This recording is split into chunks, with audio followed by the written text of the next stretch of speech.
Dinurog ng Lakers ang Memphis.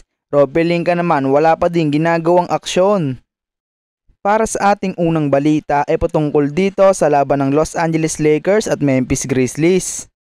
Nagbalik na nga si LBJ dito at binagaw ni JJ Redick ang kanilang starting five.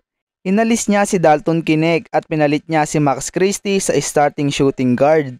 Naging dominante ang Lakers sa first and second quarter na kung saan umabot pa sa 22 points sa kanilang biggest lead. Pero vintage Lakers nga ang nakita natin sa second half na kung saan ay naging malamya sila dito. Kaya naman naibaba pa ng Memphis sa single digit ang kanilang kalamangan. Tinapos kasi ng Memphis ang third quarter na may 19-6 run. Pero sa fourth quarter ay kinapos na sa oras ang Memphis. Kaya naman nakuha na ng Lakers ang panalo dito sa score na 116-110. MVP Anthony Davis nga ang nakita natin dito na kung saan gumawa siya ng 40 points and 16 rebound.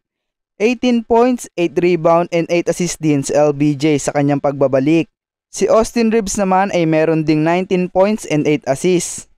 Anong masasabi nyo sa panalo ng Lakers na ito mga idol? Para naman sa huling balita ay patungkol dito sa Los Angeles Lakers. Inaasahan nga ng mga fans na gagawa na ng move ang general manager ng Lakers na si Rob Pelinka. Dahil ngayong December 15 US time ay magiging eligible na ang mga players sa trade. Inaasahan nga na sa pagbubukas nito ay kukunin agad nila ang veteran center na si Jonas Valanciunas. Madami nga ang nag-aabang sa gagawing trade ng Lakers. Ang gusto nga daw nilang makuha ay isang point guard at isang sentro. Ang isang point guard na gusto nilang makuha na si Dennis Schroeder ay nasa Warriors na. Kasama nga din sana sa trade si Cam Johnson kung isinama lang sana nila si Jonathan Kuminga sa trade. Pero gagamitin daw nila ito sa pagkuha ng isang star player katulad nila Nikola Vucevic at Jimmy Butler. Tinatarget nga din ng Lakers si Vucevic pero humihingi na ng first round pick ang Bulls dito. Ang mga magiging kaagaw nga ng Lakers sa player na ito ay ang mga teams ng Golden State Warriors, New Orleans Pelicans at Detroit Pistons.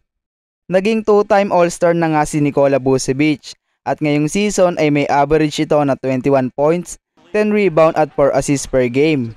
Ang maganda pa dito ay may tira din ito sa tres. Hindi nga natin alam kung ano ba ang pinaplano ni Rob Pelinka sa ngayon. Kung gagawa na ba siya ng trade o maghihintay pa siya sa last day ng trade deadline bago siya gumawa ng aksyon.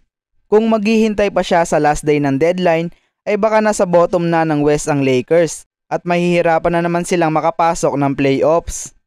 Kayo ba mga idol? Anong masasabi nyo dito kay Rob Pelinka? I-comment lang yan sa baba at ating babasahin. Paki-like and subscribe po mga idol. Maraming salamat po.